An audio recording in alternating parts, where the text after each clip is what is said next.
Uttarakhand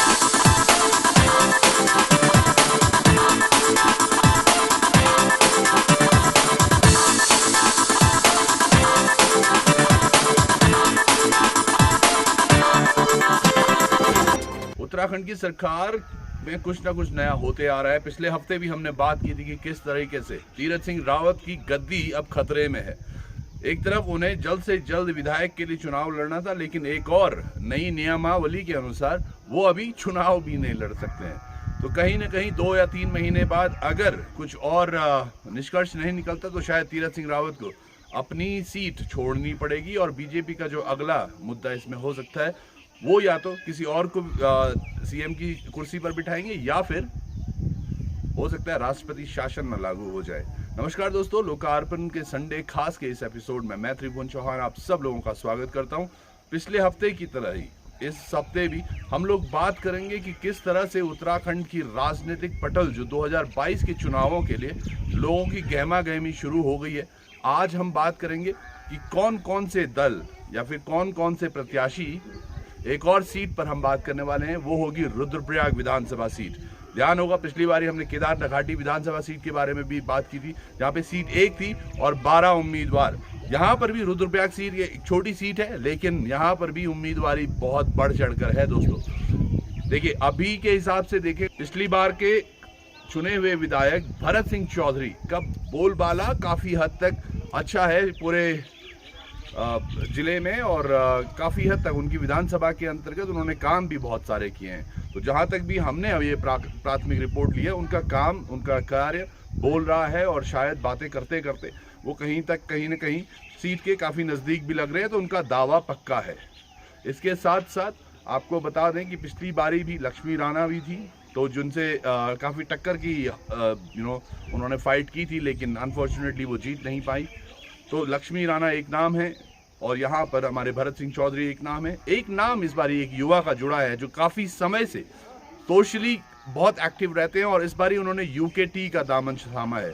UKT मतलब जो मैं पहले भी बोल रहा था, उत्तराखंड क्रांति दल, एक ऐसी पार्टी जो काफ़ी पहले बन चुकी थी लेकिन आज तक कुछ बड़ा नहीं कर पाई है। तो उन्होंने जिम्मेदारी रुद्रप्रयाग से अब की बार मोहित डिमरी के कंधों पर डाली है। तो किस तरीके से ये होता है, अब किस तरीके से उनका कार्य उनके लिए कार्य करता है, वो देखने योग्य बात होगी। लेकिन अभी तक तीसरे नंबर पर जो रुद्रप्रयाग विधानसभा से अपनी उम्मीदवारी सिद्ध करने की कोशिश कर रहे हैं वो है मोहित डिमरी का नाम।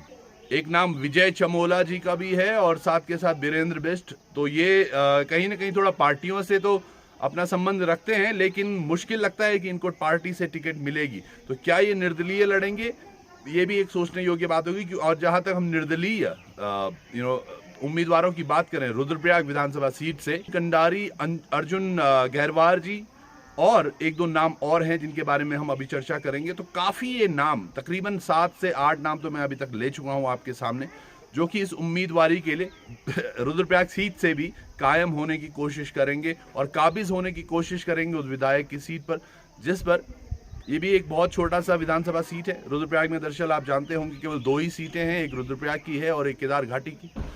और यहाँ पर अभी निर्दलीय उम्मीदवारों की काफ़ी छाप होने वाली है। एक नाम जो आप सब लोगों ने बहुत सुना होगा और बहुतायत से लोग उस पर चर्चा भी कर रहे थे पिछले काफ़ी समय से, वो नाम था बोहरा हॉस्पिटल के मालिक आनंद बोहरा का। डॉक्टर साहब भी चाहते हैं कि वो किसी न किसी तरह से विधायक की सीट पर अपना दावा प्रस्तुत करें, लेकिन पिछली बार उन्होंने बीजेपी को ज्वाइन किया था, तो और बीजेपी से आप जानते हैं भरत सिंह चौधरी लड़ रहे थे।